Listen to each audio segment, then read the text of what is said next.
Good morning, everybody. As Emma mentioned, my name is Kenneth Roth. I'm the Executive Director of Human Rights Watch. And I'm here today to launch what is actually our 20th annual World Report, our 20th review of human rights conditions around the world and how the international community is responding to them. I think you all know Human Rights Watch, but just by way of introduction, we are a global human rights organization. Our headquarters are in New York, but we have offices and researchers around the world. We work on a regular basis today in about 90 countries around the world, 90 countries and territories. And the summary of our work over the past year is included in this year's report. Now, as we do each year, we've focused on certain global trends that we've discerned from our on-the-ground research. And the one that really stood out to us is ironically a product of the greater pressure that the human rights movement is able to put on abusive governments. Through shaming, through diplomatic pressure, through economic pressure, abusive governments around the world are feeling the heat in a way that they never have before. And in a perverse tribute to the human rights movement, there has been a notable reaction, a counterattack by many of these abusive governments. And that's what we've tried to highlight today in the introduction to the World Report. Now, some of this counterattack uses traditional techniques. For example, in Russia, which really stood out this year because of the number of human rights activists murdered. Murder, of course, is an old-fashioned way of trying to silence the human rights movement, of trying to reduce the cost of committing human rights abuse. Obviously, in Russia, these are not committed overtly by government agents. They're always unidentified assailants, but the government bears responsibility for doing such a poor job in bringing these murderers to justice. Other, long-standing techniques include simply having a closed society. We highlight places like Eritrea, North Korea, Turkmenistan, places where there virtually is no civil society, and it's impossible for human rights activists to do their work openly. Other societies are virtually closed. There's an embattled human rights movement, but it's very difficult for it to work. Places such as Burma, Iran, Saudi Arabia, or Somalia, simply because of the danger of the place. Certain countries, such as China or Sudan, simply shut down human rights groups. Others will detain or harass human rights activists. These include places like Cuba, Vietnam, Iran, Saudi Arabia, or Syria. Other countries use threats of violence to try to curtail human rights activities. Colombia and Sri Lanka are two that we highlight. Now, the techniques that I've just mentioned are not new. These have been going on for many, many years. But what we've noticed over the last year or two is an increasing resort to subtle techniques, more deniable techniques to try to silence human rights groups. The country that probably was the forefront of this was Russia, which a few years ago enacted a new law to regulate NGOs. But rather than make it easier for NGOs to operate, this really burdened NGOs with a range of highly intrusive regulations, where NGOs spend a lot of their time just dealing with government bureaucrats. And those NGOs that try to enforce some form of accountability for the government or defend human rights standards face particular attention by the Russian government. The country that brought this to a new level this year was Ethiopia, where the government has enacted a new law on NGOs that prohibits any NGO that receives more than 10% of its funding from foreign sources to engage in any kind of human rights activity.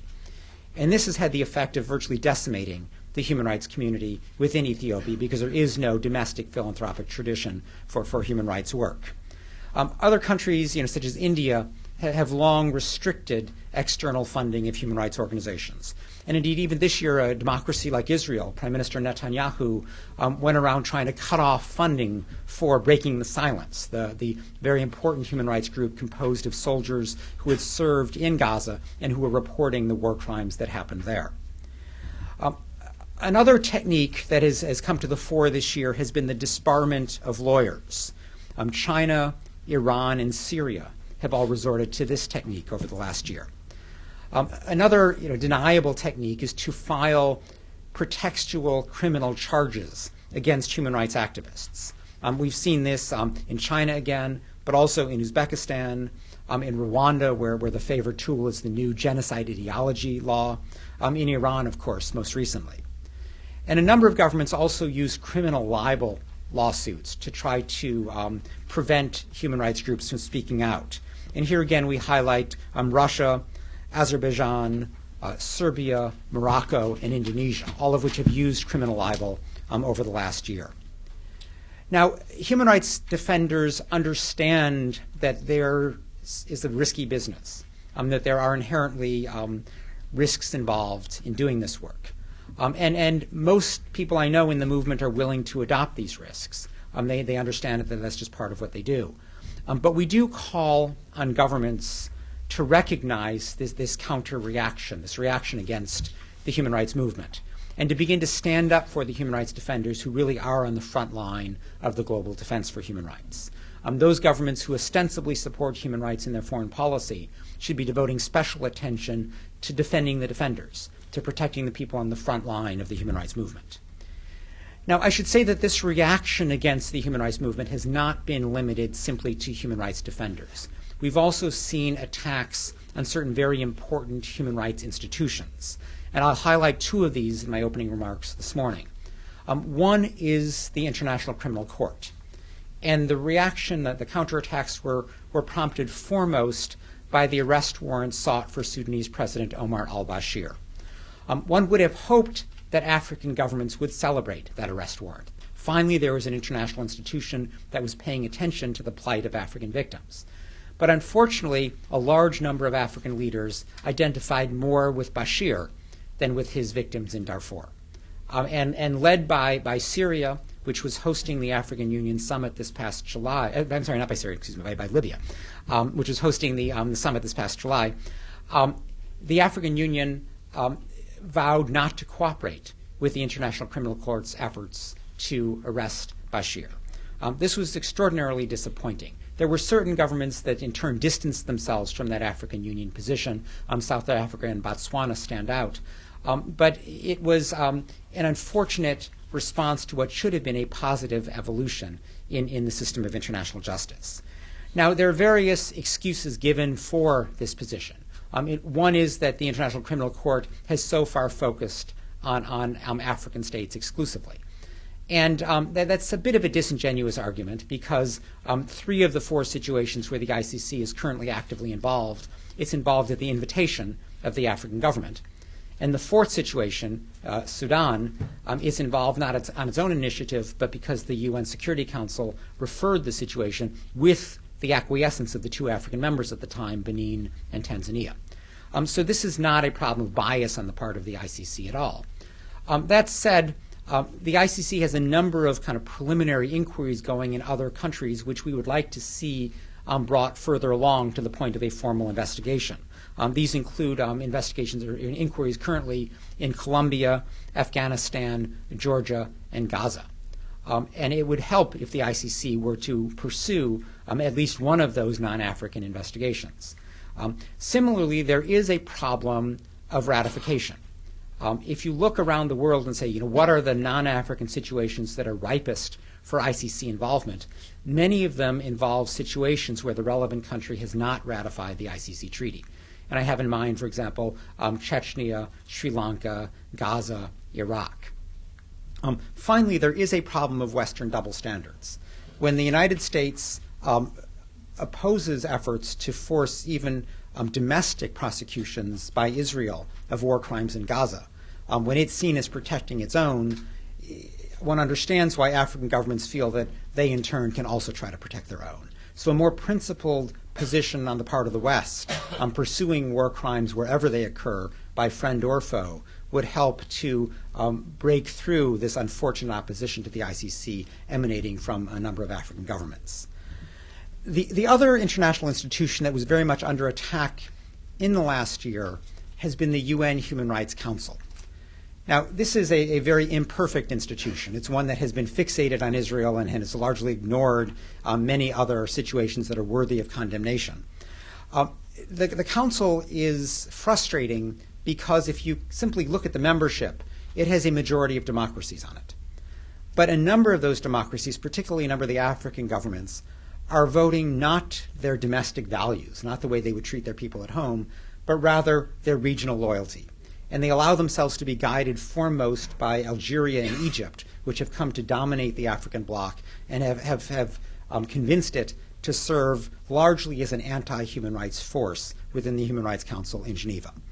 This is something that is going to require sort of serious diplomatic work on the part of rights-respecting governments and rights-promoting governments to try to reverse, to try to convince the African democracies that it's in their foreign interest to, in the interest of their foreign policy, to promote human rights rather than to stick allied with their repressive friends. At the Council, though, the Council, while formally a collection of governments, is also a very important forum for various other independent voices. There are NGOs that use the Council. There are the special rapporteurs and experts that are UN officials but are not reporting to any UN body. They speak for themselves. And then there's the Office of the High Commissioner for Human Rights, Navi Pillay, which also stands independent from any government. Each of those three kinds of independent voices are under attack today by the governments in Geneva, who are trying to assert a governmental monopoly over the voices that are expressed in Geneva. And through various means, whether it is trying to deny NGOs consultative status, whether it's trying to create a code of conduct for the special rapporteurs and experts, or whether it's trying to simply assert authority over the office of Navi Pillay, there is an effort to curtail these independent voices, which form such an important defense in Geneva against governmental dominance of this important UN institution. So to sum up, there have been attacks on human rights defenders and attacks on key international institutions for the defense of human rights. All of these, again, are a perverse tribute to the heat that governments are feeling when they commit human rights abuses. But they are nonetheless dangerous trends. And it's for that reason that Human Rights Watch has highlighted them this year in its annual report. And it's for that reason that we call on the governments of the world that claim to defend human rights in their foreign policies to address these disturbing trends and to reverse them before more damage is done. Now, one final word. I'm not oblivious to the fact that tomorrow is President Obama's anniversary, first year in office. And so I thought I would just say a word about our assessment of how he is doing in human rights terms over the last year. And to sum it up, I think it's fair to say that there has been a dramatic improvement in presidential rhetoric. But the real task facing President Obama is to translate that improved rhetoric into better policy and practice, a translation that to date remains significantly incomplete. For example, the president has given a series of quite impressive speeches around the world, with messages often very tailored to the local audience. But these speeches have not been translated into comparable shifts in the way that the United States treats the problems that the president has identified in his speech. So, for example, in Accra, he gave a speech very much repudiating the approach of Bill Clinton to Africa. You may all remember that Bill Clinton liked to promote the new African leaders, people like Meles Zenawi in Ethiopia or Paul Kagame in Rwanda. Leaders today that, while still impressive in their intellect, are leading their nations in a highly repressive direction. They're going the wrong way. President Obama said what Africa needs is not strong leaders, but strong institutions, the rule of law, a free press, a vigorous civil society. He's absolutely right about that, but that important insight has not been followed by comparable sustained pressure on the likes of Meles or Kagame. Similarly, in Cairo, the president spoke about the importance of democracy. And unlike George Bush, who gave up on promoting democracy as soon as Hamas won in the Palestinian territories, or as soon as the Muslim Brotherhood did better than expected in Egypt, the president said he would, implied that he would accept even a Muslim Brotherhood victory in Egypt if that was the product of a fair election. A great statement, but then you look at what has happened. There has been no visible pressure on Egypt, or for that matter, countries like Saudi Arabia, other allies in the region, to move in a more democratic direction. In Moscow, where, as I mentioned earlier, Russia has been harassing and constraining human rights NGOs, the president met with civil society leaders and waxed eloquently about the importance of civil society, explaining that the criticism from civil society makes Mr. Obama do his job better. Again, a very important statement, but one that has not been followed up by serious pressure on Russia to bring to justice those who have been killing human rights activists. In China, again, the president had important words in broad terms about the significance of human rights. But he undermined that message by refusing to meet with the Dalai Lama in advance of his visit. Secretary of State Hillary Clinton undermined the message when earlier in the year she made clear that human rights won't interfere with other U.S. interests in China. And the president, when given a softball question about the Great Chinese Firewall, one that was planted by his own ambassador, didn't give his tear down the firewall speech, but rather talked about different traditions and did a long-winded kind of soft approach to the problem. I should say that Hillary Clinton will have an opportunity to try to redeem this this week when she gives her own internet speech. And the real test there is whether she's going to stick at lofty principles or is she going to say something specific and critical about China's repression, its arrest of bloggers, its restrictions on the internet. We'll have to see. Now, probably the greatest difference between Obama and Bush has been in the area of counterterrorism. I think everybody knows that in the second full day in office, Obama, by executive order, insisted that the CIA abide by the military's interrogation rules, which have been quite good since the Abu Ghraib debacle. He also closed the secret CIA detention facilities where people had disappeared and were tortured. And he vowed to close Guantanamo within a year. So far, so good. But where he has fallen short is that on the question of torture, he has refused to investigate, let alone prosecute, the people who ordered torture or the people who wrote the legal memos purporting to justify torture. That leaves a very dangerous precedent of impunity. Because even though I think many of us are confident that President Obama will not resort to torture, one can't say the same about some future president if the legacy of the Bush years is that you can commit torture and get away with it.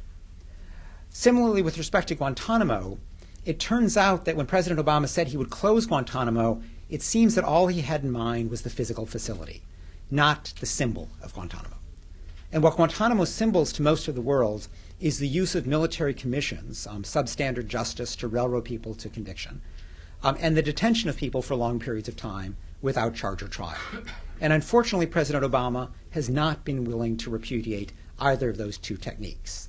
With respect to the military commissions, there is a new and improved version that Congress has now sanctioned, which does get away from the worst aspect of the Bush military commissions, which was the ability to introduce at trial coerced statements of the suspect.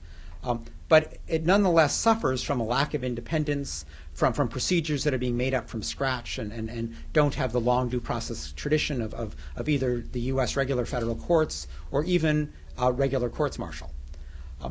As a result, trials before these military commissions will continue to lack credibility. The main focus will be the fairness of the trials rather than the seriousness of the crime that the suspects are accused of.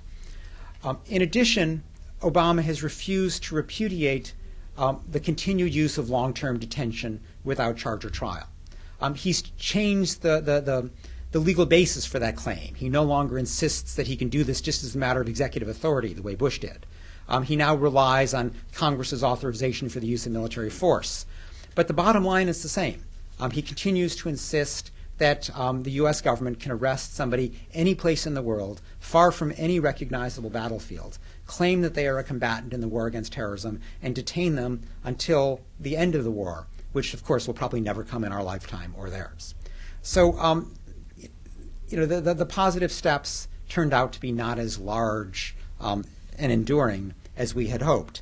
We continue to think that a smart counterterrorism strategy would get rid of Guantanamo, not simply the facility, but also the spirit of Guantanamo, and ensure that everybody there is either prosecuted in regular federal court or sent to a safe third country where they can be prosecuted or freed. Let me stop there, and I would welcome your questions. Yes. Thanks. I'm Vladimir Karamurza with RTVI. You mentioned Russia a few times in your opening statement. Could you elaborate a little bit on the human rights situation there, as shown in your report? Thanks. Yeah. Well, I mean, we have a number of quite serious concerns about the direction of Russia. And I say this, despite the emergence of President Medvedev, who certainly talks a better game than Putin, but doesn't seem to have made a noticeable difference. And so we continue to see civil society harassed by the NGO law. We consider to see, a number of the most prominent activists and journalists murdered, particularly those who are attentive to human rights problems in the North Caucasus. And we continue to see a real consolidation of executive authority, an undermining of the various institutions in Russia that might have served as a counterweight, particularly the electronic media, the rule of law, and civil society. Yes.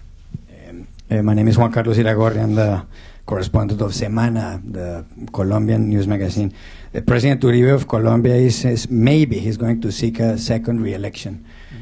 What would you think if he launches his campaign for this second re-election? Yeah, well, I mean, we're quite concerned that a third term for Uribe would continue the consolidation of power that in our view poses a real risk to Colombia, similar to the risk that Fujimori posed to Peru. If you look at the trends, there is increasing dominance by Uribe and his political allies of the various institutions in Colombia. At this stage, the Supreme Court is one of the important alternatives to that trend, but perhaps one of the last. And one manifestation of this dominance of governmental power has been the reluctance of any institution to seriously look into the parapolitics scandal, the links between Uribe's political allies and the paramilitary forces that have wreaked such havoc over the years in Colombia. So, in our view, Uribe would do better to follow the example of Lula, who has had a very successful tenure as president of Brazil, and accepts the end, and is now going to move on into retirement and find other ways to serve the nation. Thank you so much.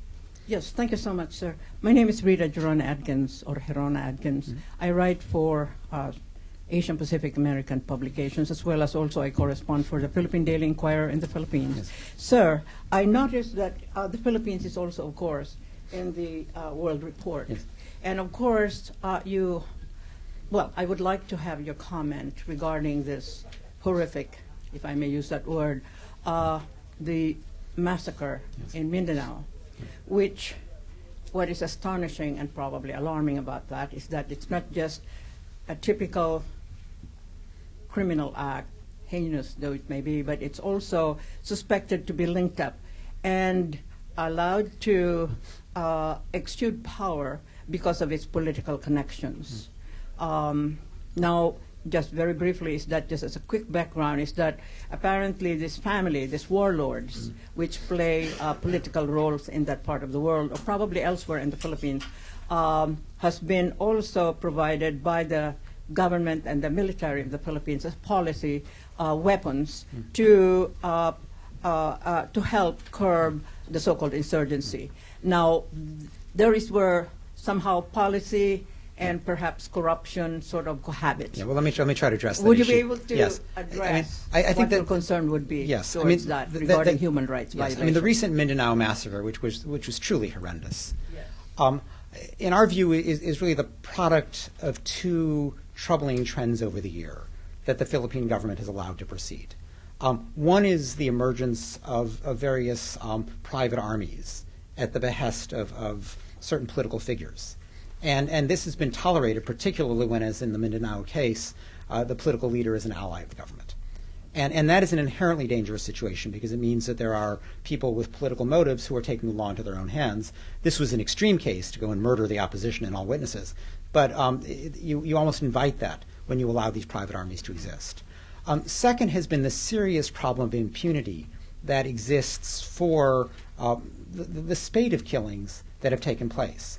You may be aware that Human Rights Watch issued a report earlier this year on the Davao City death squads. These are clearly operating with at least the tolerance of the very powerful mayor of Davao City, if not the active support. And again, the Arroyo administration has not done what it should to insist on these murderers being brought to justice. And so when you combine private armies with impunity for violence of various forms, whether it's political violence or simply, this kind of social cleansing that seems to be behind the Davao City death squads, that's a recipe for these kinds of disastrous massacres to occur. Hi, Leonard Doyle. You draw the contrast between the rhetoric and content of the Obama administration's human rights agenda.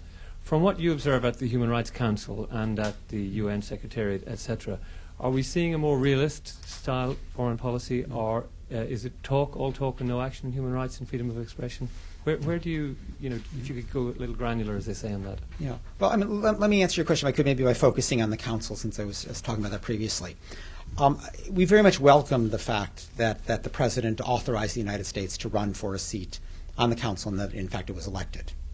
And we view that as, a product of this greater emphasis on multilateralism, which is a welcome change from the unilateralism of the Bush administration.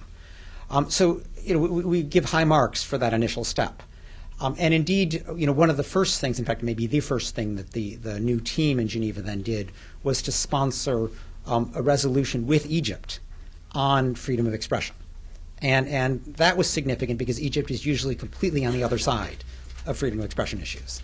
And to try to find common ground with a resolution which was really quite creative and did bridge the divide was a useful step in trying to break down some of the the divisiveness that has plagued the Council.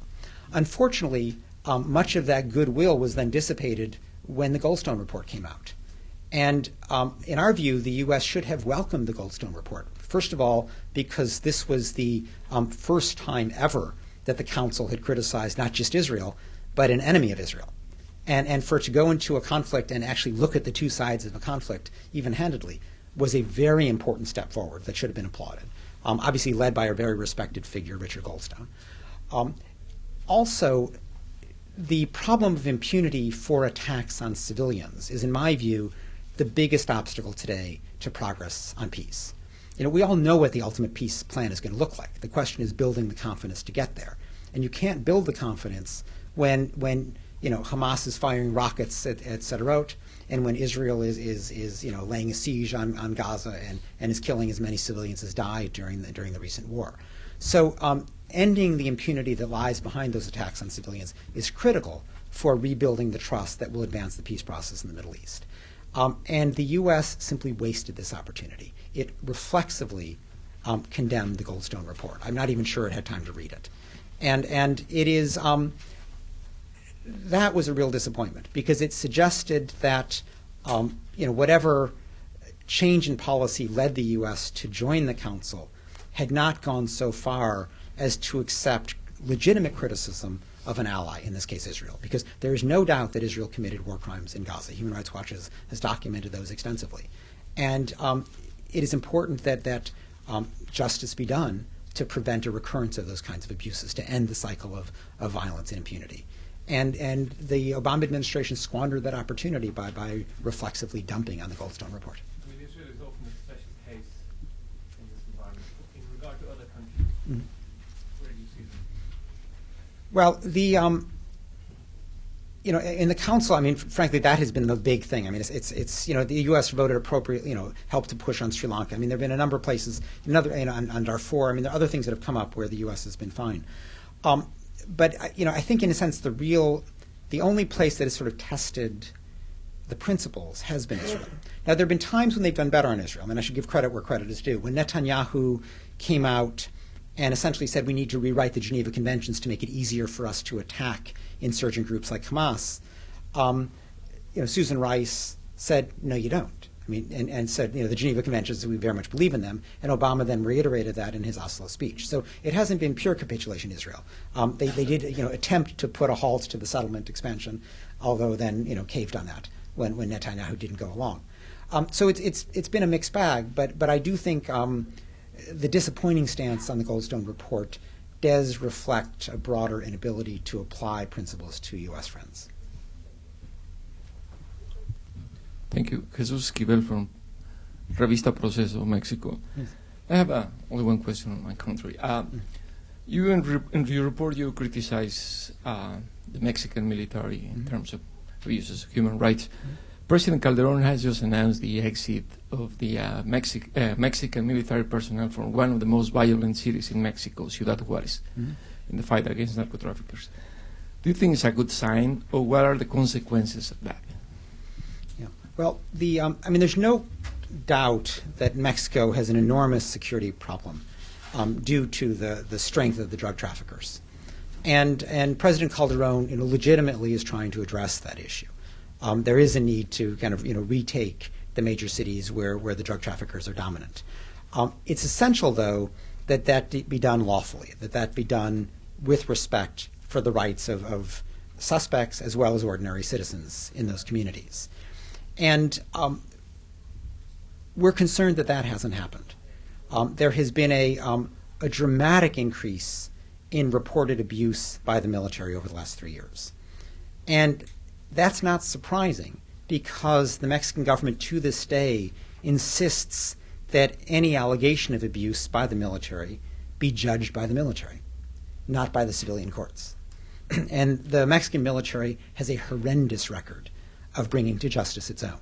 In fact, one has to sort of look very, very carefully over the last decade, and maybe you find one or two cases. It's not even clear that there are any cases.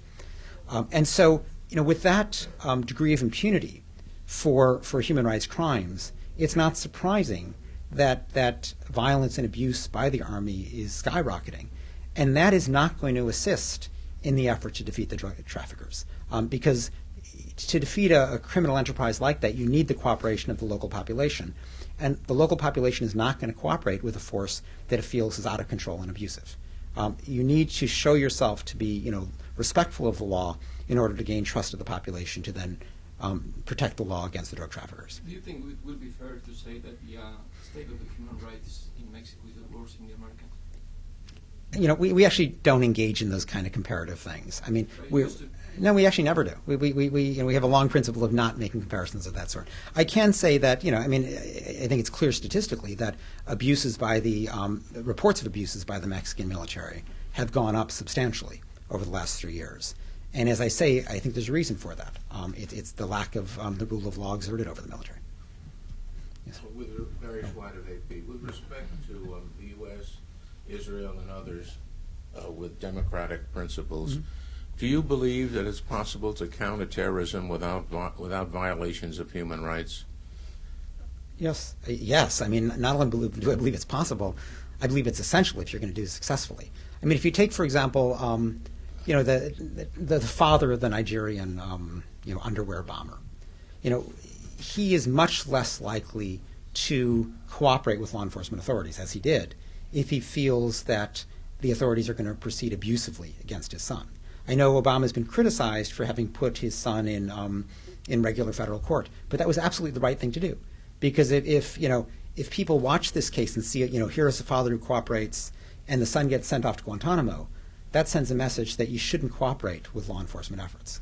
And because you need public cooperation in order to win the fight against terrorism, you need to proceed lawfully. Frankly, you also don't want to make martyrs. I mean, what is al-Qaeda's favorite recruiting tool? It's Guantanamo. The fact that people are being detained without charge or trial. Believe me, the people in Guantanamo are far more valuable to al-Qaeda in Guantanamo than they would ever be if they were released. Well, I guess it's swimming against the tide, but even civil liberties groups seem to have abandoned protesting some of the incursions into human freedom that have been marking the counterterrorism campaigns. I mean, body searches, lengthy delays in using public transportation. That isn't it inevitable? And if a group like Hamas wraps itself into the civilian population, isn't it inevitable that there be innocent people hurt? I'm not saying it's good, but it's inevitable, isn't it? There's a big difference between a search at an airport, which is not a human rights abuse so long as it's not done in some selective fashion, versus torture or long-term detention without trial. It's not a human rights abuse to have to stand in line at the body screening machine. A question on detention policies and one on ICC, if I could. I, and perhaps you, were startled to read the Harper's piece about the suicides not being suicides. Right. And I was interested in your remark that under Obama, we can be fairly well assured that there is no torture. How do you know that there isn't torture happening in Bagram?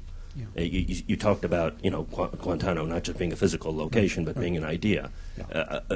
How do you know that? Yeah. No, I mean, look, what we can claim at this stage is that as a matter of official policy, there doesn't seem to be a policy of torture. Now, obviously, there may be some secret annex we don't know about, but everything publicly available indicates that U.S. policy is clearly against torture. That's not something we could say under Bush. It is something we could say under Obama. On the ICC, you alluded indirectly to a perhaps double standard where you name someone regarding the Sudan, which I understand also isn't a signatory to the ICC, neither U.S. or Israel or others. I believe that Professor Boyle of the University of Illinois yesterday submitted an application to the ICC regarding Bush and Cheney et al. Regarding detentions which took place in other countries that are signatories. Can you be specific, naming individuals in the United States and other countries that are not impoverished African countries that can and should be prosecuted by the ICC, in your view? Yeah. Well, with the, obviously the problem with the ICC in Sudan, the case was referred by the Security Council. So you need to get the 5 permanent members to promise not to veto. That's not going to happen. Of course that's part of the problem, but that's not going to happen in the case of the U.S. So the idea of Security Council referral is just not in the cards, practically. Now, what Boyle has proposed is, the ICC might have inherent jurisdiction insofar as a U.S. official committed a crime in a state that was an ICC signatory. It'd have to be at the time that it occurred, and I haven't actually been able to study his analysis to know whether it makes any sense or not. But in terms of, are there U.S. officials who should be investigated for their complicity in torture? Absolutely. And we've actually published on that extensively and believe that, among the key targets are people like Rumsfeld and Cheney, who seem to play a very important role in authorizing some of the abuse that took place. Cesar Muñoz with EFE. Question on Brazil. Last month, I think it was the government or a minister proposed a sort of a truth commission for crimes during the dictatorship there, and there was a backlash by the military. I mean, is that something that concerns you and perhaps shows the strength of the military there still? Thank you. No, that was a source of concern in that, obviously the dirty war in Brazil did not produce as many casualties as, say, the dirty war in Argentina or Chile. That said, there were still, several hundred people who disappeared. And those are serious crimes that should not just be swept under the rug. And Brazil is behind its Latin American counterparts in coming to terms with that legacy. So we believe at minimum a truth commission comparable to what has happened in many other places in Latin America should be allowed to be pursued in Brazil.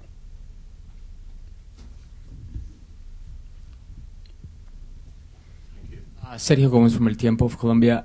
Looking back to 2009, can you single out what is the biggest concern that Human Rights Watch has right now on the situation on human rights in Colombia?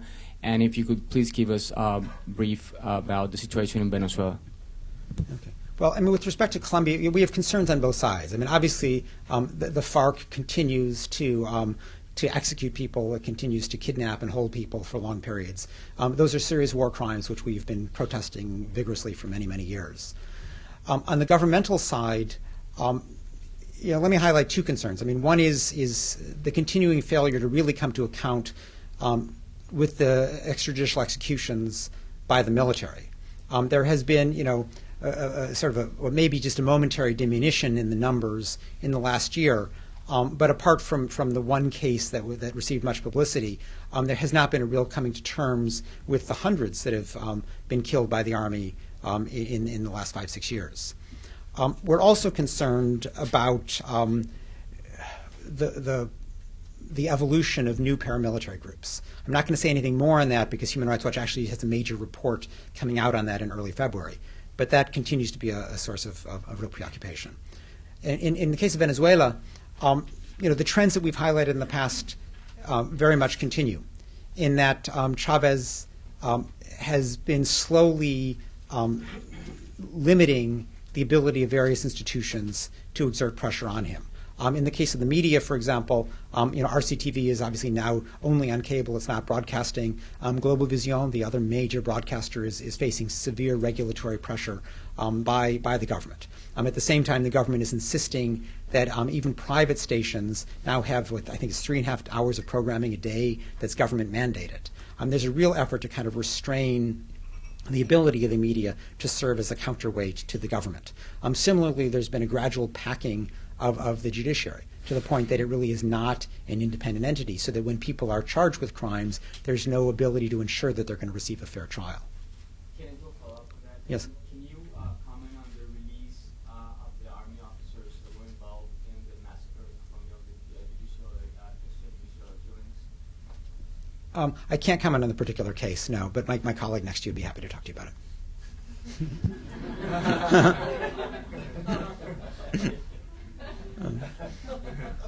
Anything else? Yes. Hi, I'm Laura Bassett from the Huffington Post. Yes. I'm curious as to what you said. You said Hillary's going to be talking about the situation in China, and you hope that she more harshly criticizes China's repressive government. Is that all we can do? Is she reduced to sort of the rhetoric, or is there something else we can do about the situation in China? Well, first of all, I wouldn't say more harshly. I would just say that she criticizes, right? Yeah, there's been a real lack of anything so far. But no, I mean, I think that the stance that Google took was very courageous.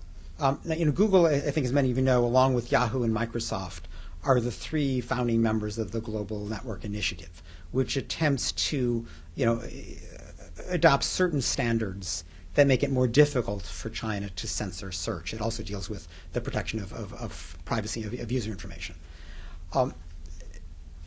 Now, Google has taken it one step further, and we very much applaud its refusal, to accept any restrictions on search, and we'll have to see if it lives up to its initial statements. I certainly hope that it does. That is a very positive step forward. I think, Google obviously has enormous prestige.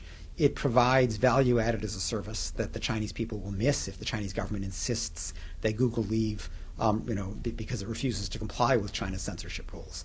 So, we view this as a positive trend. Google shouldn't have to be taking the lead on this. It should get the backing of the U.S. government.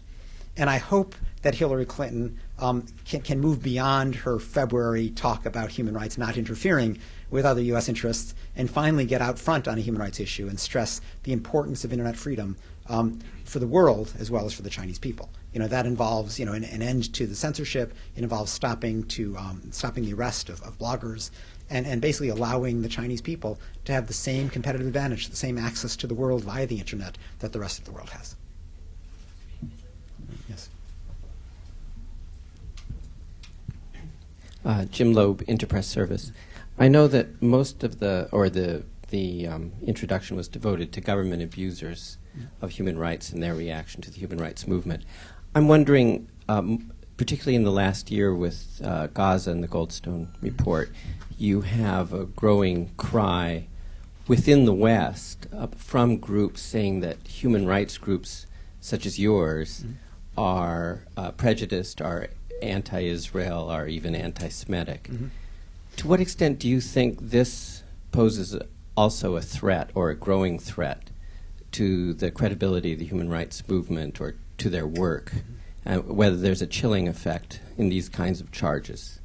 Yeah. No, I mean, I see those charges as acts of desperation, a desperate attempt to change the subject from what happened in Gaza. Because if you look at the record, Human Rights Watch has done extensive work on Hamas, on Hezbollah, on a variety of insurgent and terrorist groups.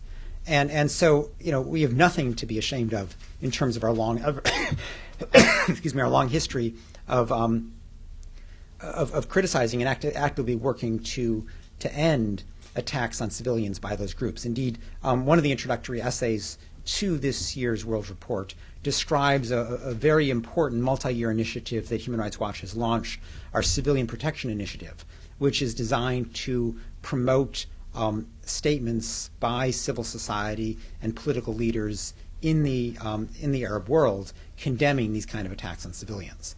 So we have, a long history of dealing with these kinds of abuses, of which I'm very proud.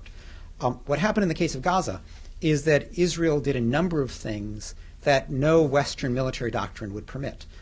Firing white phosphorus over heavily populated areas, using heavy artillery in those populated areas. The siege, the entire siege of Gaza, again, is a form of collective punishment. And rather than, accept the fact that the world was focusing its attention on these abuses, Israel tried to change the subject by attacking those who were reporting those abuses.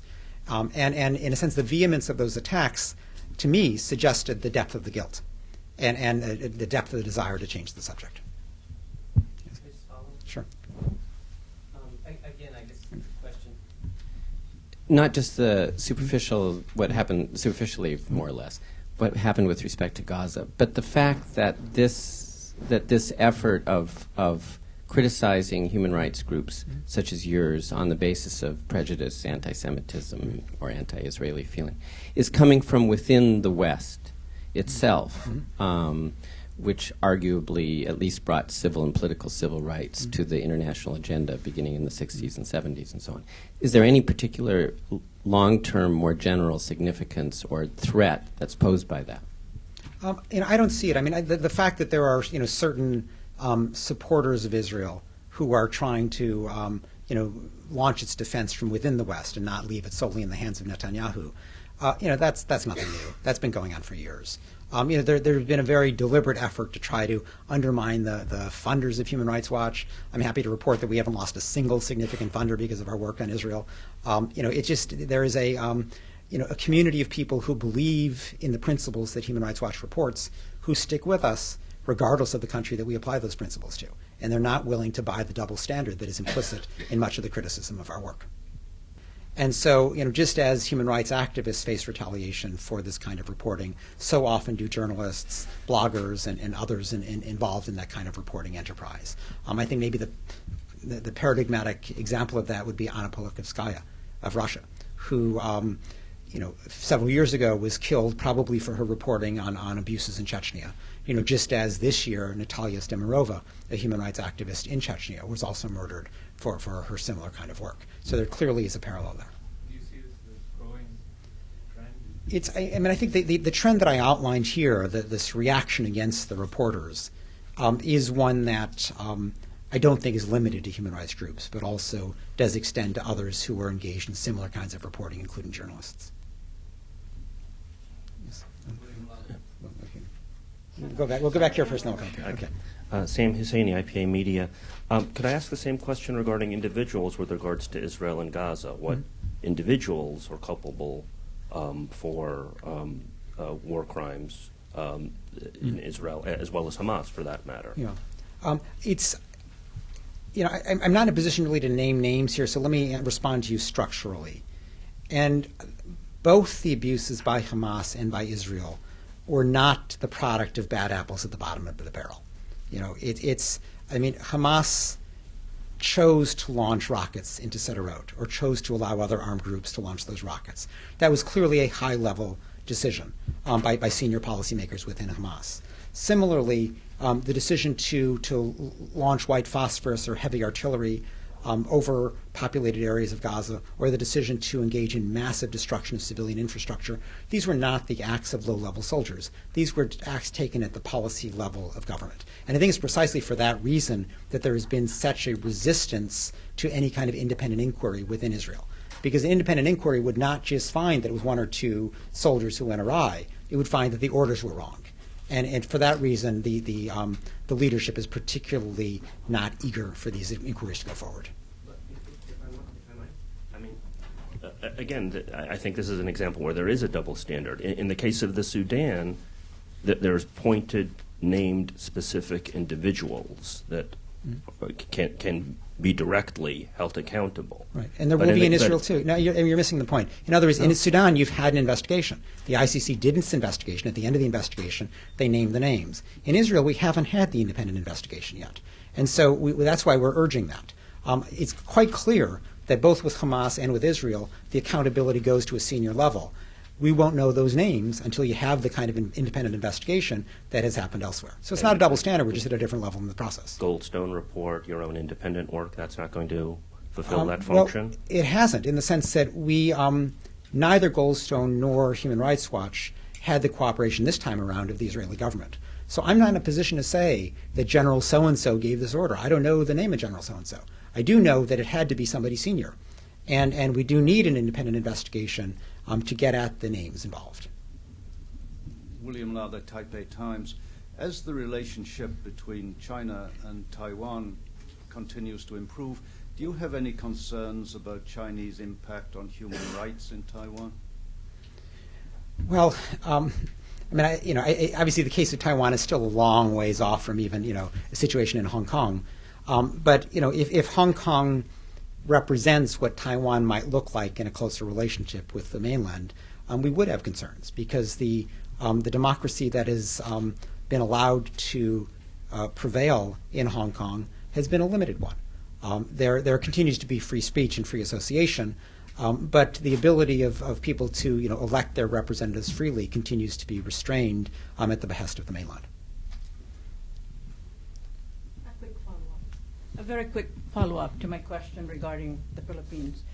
There is a report, and I would like your take on it, by the International Crisis Group, which was just very recently, which touches on the role of international organizations and institutions, and of course governments like the United States that have quite a significant relationship with the Philippines, and there the possibility or challenging the role these institutions to make an impact on changing precisely